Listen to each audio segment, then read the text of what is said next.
Welcome to the second episode of Doc Diversity. Today I will be interviewing Dr. Sandra McGowan. Hi, good afternoon. Okay. We're going to start by doing some icebreakers with the ball. Okay. Okay, I'm going to toss it to you and then I'll tell you what finger to read off of. Okay. Pinky, left pinky. You said Oh. left pinky. Right pinky now. Okay. What makes me cranky? What makes me cranky is not having my coffee first thing in the morning, or when I'm at work and a patient comes in and is late for their appointment. So not having my coffee and then patients who are late first thing in the morning. Okay. You can toss it back to me. Which finger? Left index finger.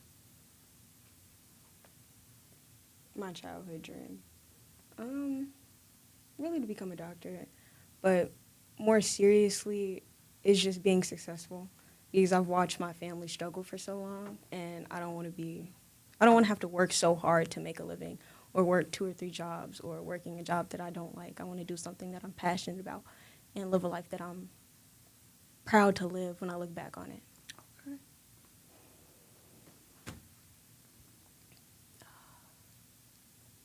Okay. Right index finger.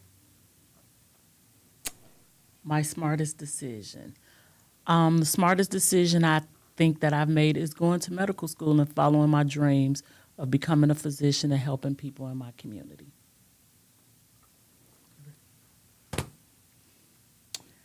Left pinky. Pet peeve at work. Well, when I was working, I think that when Nancy would ask me to like kind of do things that I knew was her job, that was kind of my pet peeve at work. But other than that, I was okay with it, honestly, because I was getting more experience doing it. Okay.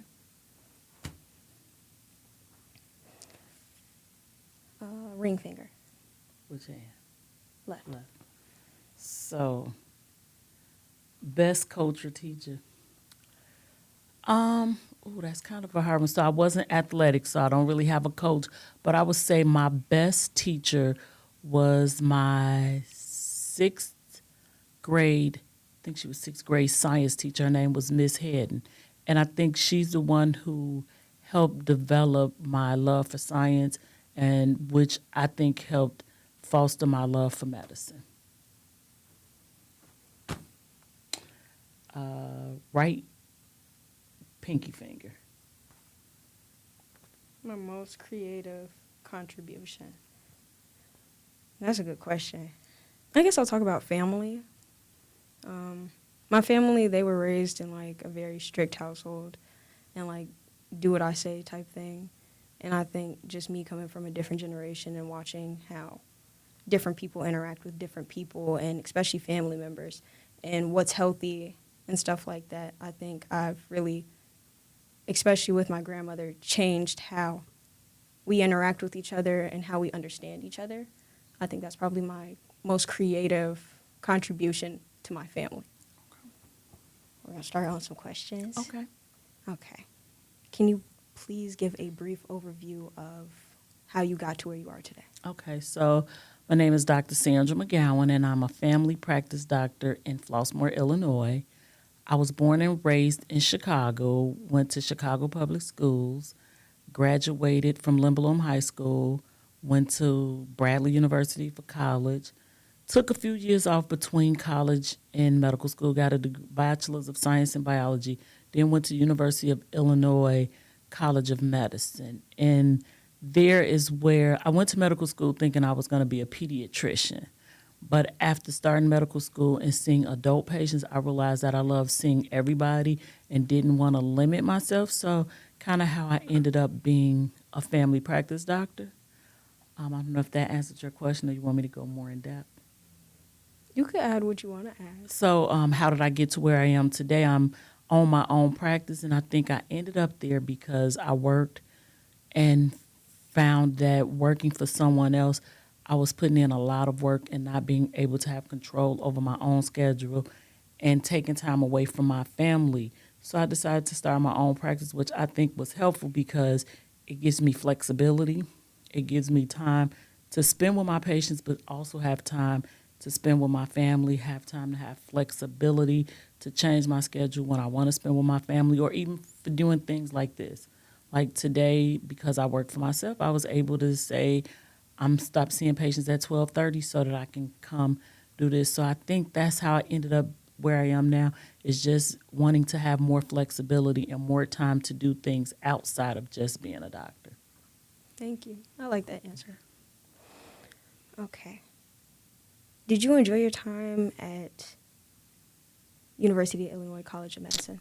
I did. It was very rigorous, very stressful, but I enjoyed my time because I met some of my closest friends there.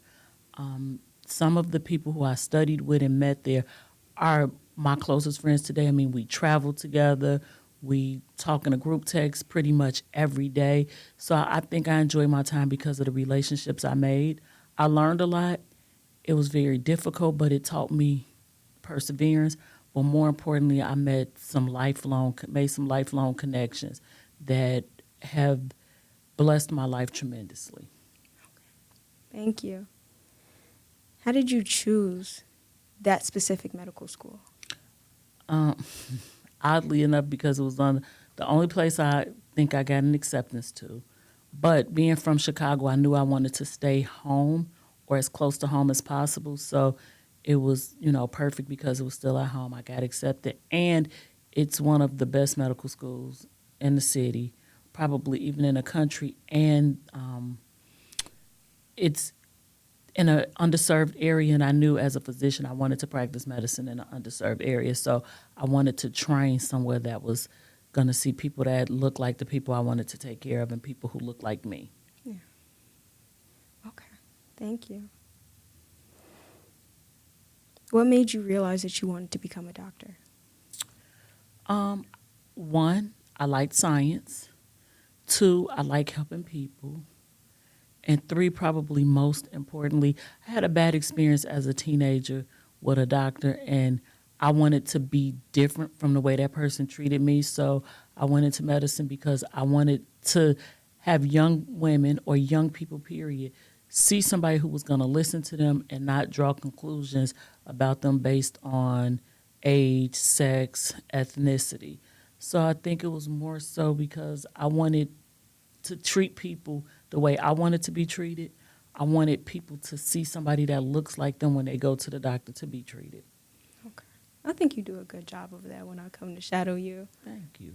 Thank you. I treat everybody as if they're somebody who is related to me. If they're older, I'm going to treat them like I would want somebody to treat my mother and father. If they're like in their 80s or 90s, I'm going to treat them like I would want somebody to treat my grandmother. Right. If it's somebody my age, I'm going to treat them like I want somebody to treat me. Yeah. Okay. Thank you. What skills and traits make you a good doctor? Being compassionate, being a good listener, and also being a good observer. I think we learn a lot about people just by watching their moves and paying attention to those small details. You've probably seen before when you've come in the office with me, I remember little small details about my patients, and that makes them feel important, and it makes them feel like I care. And when people have a doctor who cares about them, they're more likely to follow the directions and instructions that we give them. And because they know that somebody cares about them, they're more likely to do what's going to keep them healthy. So I think those are the biggest traits that I have that make me good at what I do. Okay. And with that, I wanted to ask you, what made you decide to take that holistic approach and getting to know your patients for who they are and how you can meet them where they are? I think one, going back to what I said about someone treating me what I felt was disrespect. But two, I grew up in a family that was my family is very religious, growing up in the church, but also I come from a huge family and people listen to each other. We talk a lot. So I think that kind of gave me the skills to be able to listen, to be able to talk. And because I'm always around people, it just kind of made me, I don't want to say nosy, but I guess nosy is a word to use, in that I'm going to ask a lot of questions to figure out. And I know that there are some things people aren't going to do. Some people are not going to want to take medicine. And I also have to take into consideration all of the issues we have medically are not always something we can fix with medicine. Some things can be fixed or changed with changing our lifestyle, changing our diet. So I think sometimes we have to look at people as an individual and the whole person, and that's kind of what I like to do as a doctor. Instead of you coming in and me throwing a medicine at you, I want you to come in and listen. I want to listen to you, and I want you to listen, and I can think, what can we change in their life that's going to change their medical history or their medical issues. So I think it's just wanting to get to know people and loving people and being a people person. Okay, thank you. You mentioned being a people person. Do you think shy people can make it as physicians? I do. Oddly enough, I was very shy before medical school. In the healthcare profession, you kind of get out of that shyness just by being forced in a room and having to listen to people and spend time with people and talking to them. So just because you're shy does not mean you can't be a doctor. And I'm one that was extremely shy and got out of it, had no choice but to not be shy when talking to patients. But I think it's something you grow out of. Oh, thank you. Yeah. What do you wish your undergraduate self did to best prepare yourself for medical school? I wish as an undergrad I would have been a better student. And what I mean by that is I think I wish I would have developed better study habits in undergrad, because I had to learn a lot about studying and being a better student when I got to medical school. And had I learned that in college, medical school could have been a little easier. I'm not going to say it still was difficult. It still would have been difficult. But if I would have known how to study better, I would have probably spent less time cramming and more time just knowing what to do. So I think learning better study habits as an undergrad, I can't stress enough, in undergrad, learn yourself. Learn who you are and what type of student you are and what type of person and what type of learner you are. Had I known those things, learned those things in undergrad and known before I went to medical school, I think I would have been able to better study, because I would have been able to know how to prioritize better and just manage my time better. I wasted a lot of time that had I learned skills better earlier, I would have been better off. Okay. What study skills did you learn? In medical school, one, time management. I learned how to prioritize what needs to be done when. I also will say in medical school, I learned how to listen for keywords and buzzwords to know which things were most important to study. And also learning how to highlight the important things, because in medical school, you're thrown a lot of information.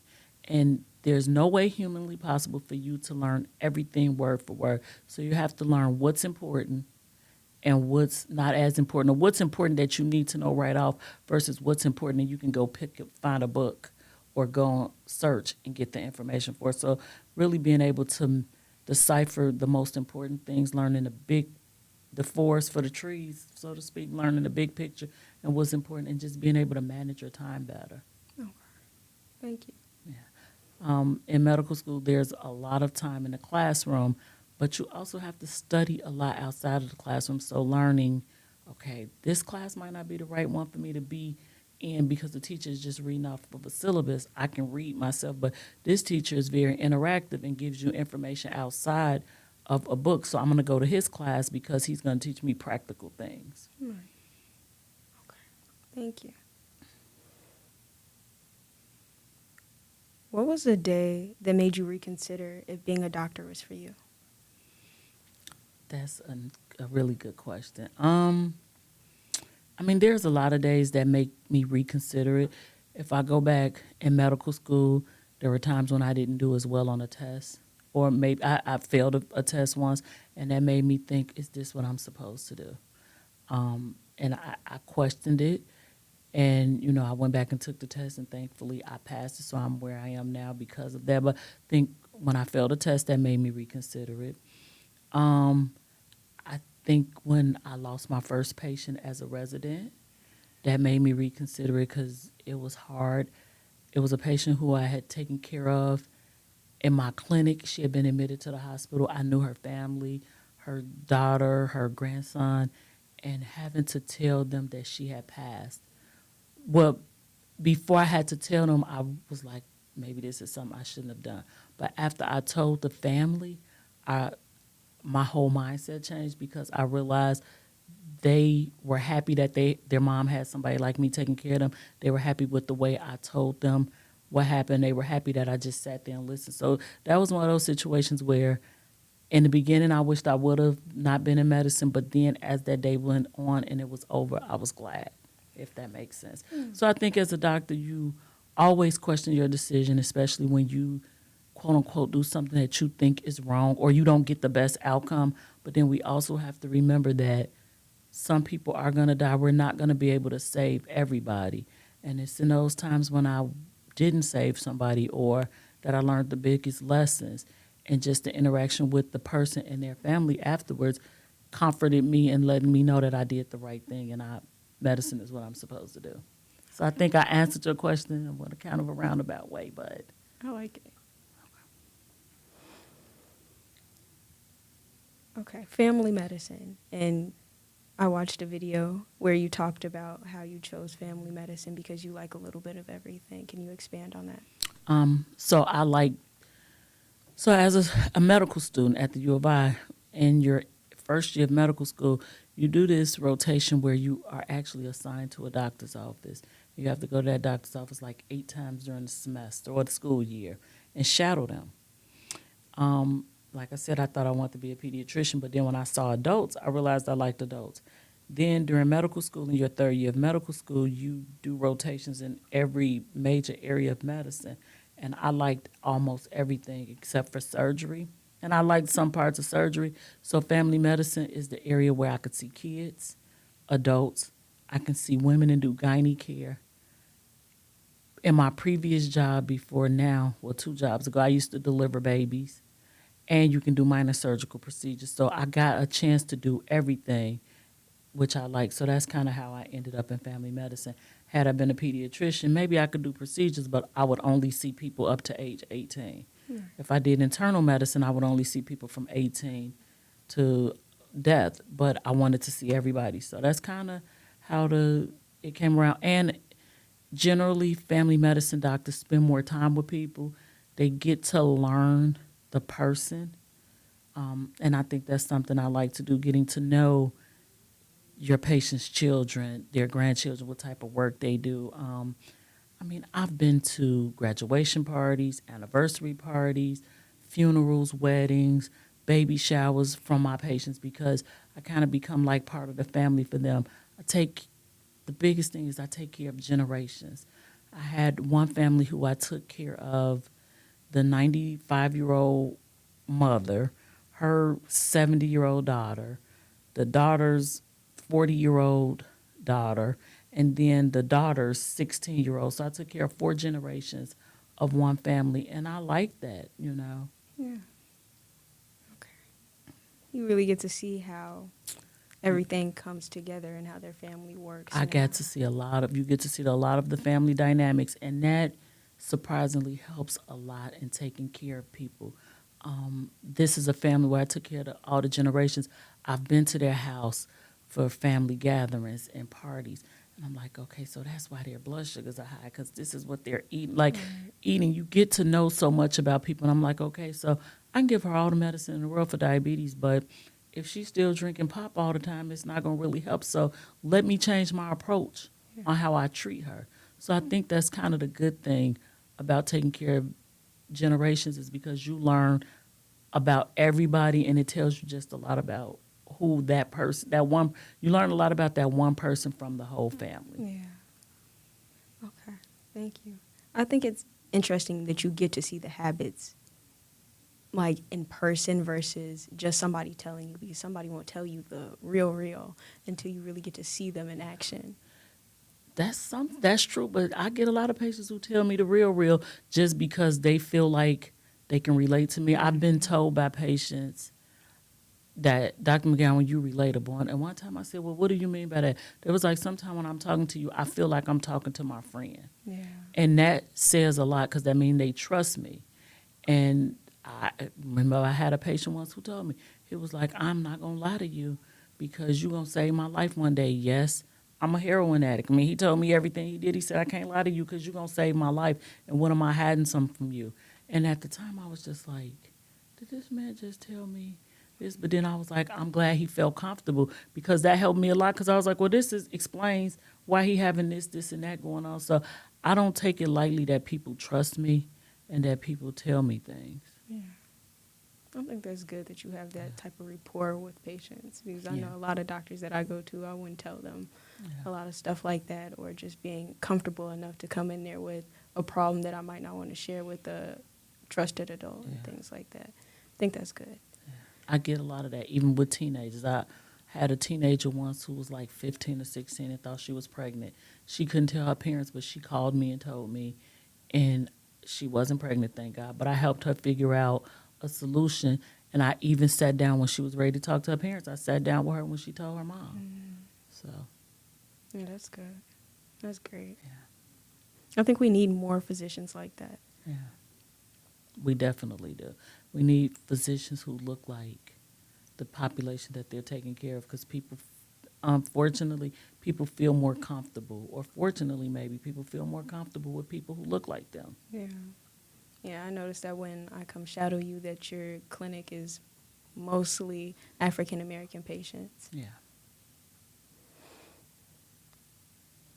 What was one of the toughest moments you faced in your career and how did you overcome it? In my career, I think one of the toughest moments was deciding to leave a job to start my own practice. And it was tough because from a financial aspect, leaving a job where I knew I had a steady paycheck every 2 weeks versus opening up my practice where I didn't know if patients were going to come. And if patients didn't come, how was I going to still be able to support myself and my family? Also, having to go out and find patients myself, marketing myself, getting people into the door. So that's what I think was one of the most challenging things in my career, career-wise. Also, having to be the person who knows. Sometimes I say being a doctor is a blessing and a curse because I have family members who will call me and say, my doctor said this is what's wrong with me. And then they were like, well, could you look over the records? And I have to see where I'm reading. I'm like, oh, this is something that's not good. They're going to die from this. And having to be the one to tell them. So I think that can be sometimes difficult because I know more than the average person knows when it comes to certain things. So a friend or somebody will call me and say, yeah, the doctor told me I had a mass in my lung. And I have a good example. I have my cousin's grandmother. So my aunt by marriage, her mother is my patient. She had a chest x-ray that showed a lung mass. And then it's like I had to, my doctor mind knew what it was, but not wanting to tell them that and having to keep that information. But then once I had to tell them, just being the one to be able to explain everything to them. So I think that's kind of a difficult situation as a doctor. Yeah. It's when you know a lot and having to tell the people you love that something could be fatal. Yeah.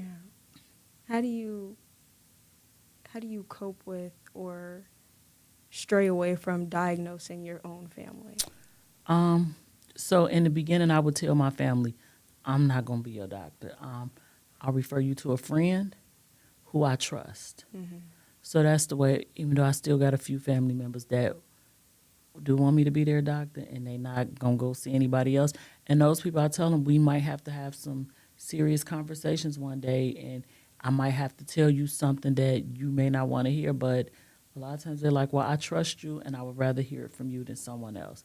But generally, I try not to take care of people I have a personal connection with just because I don't know how unbiased I can be, or I may do things that are extreme that I probably shouldn't do just because they're, my loved one and I want to see them better and knowing that they probably aren't going to get better. So I generally try not to take care of people who are close to me. Do you think patients are treated differently based on things that they cannot control, like race, sexuality, things of that nature? Very good question. Yes. Short answer is yes. We all have our own preconceived notions and judgments about people. And what I have learned as a doctor, and I tell people this all the time, I'm not here to judge you. I got one job when you come in this office, and that's to provide the best care to you. I'm not going to judge you. I don't care who you sleep with. I don't care what you do outside of these doors unless it's affecting your health. And what do I mean by that? If you're using drugs or drinking excessively, yes, that's important. But I'm not going to judge you based on your sexuality. I'm not going to judge you based on your race. I'm not going to judge you based on anything that you can't control.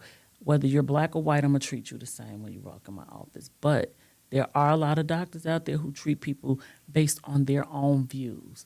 What do I mean? A doctor doesn't believe in abortion, so if a person comes in and they're pregnant, they're not going to give them the resources they need if an abortion is what they choose to do. Or they're going to try to talk them out of doing something based on their own views. I'm not going to do that. My job is to provide you with the information that's going to give you the best outcome for you. But unfortunately, we live in a society where people treat people differently. I've seen it. I used to work for Cook County Hospital before, like 20 years ago. That's where I did my residency at. And I would see doctors who would treat somebody different because they were a drug addict, or because they were poor, or because they were an alcoholic. And I don't think that's right. You shouldn't treat somebody different because of that. You should try to help them with that. I've seen people treat somebody different because of their sexuality, and that's not mine to judge. My job is to give you the best health care that I can possibly get and to keep you alive as long as possible. Yeah. But unfortunately, we see it quite often in medicine. Okay. This is a plant from the tree over there, Okay. and I'm giving this to you to thank you for investing in me. Thank you. Thank Now you. the question is, am I going to keep it alive? I'm not good with plants. But I promise I'm going to try my best. Okay. All right. Thank you. You're welcome.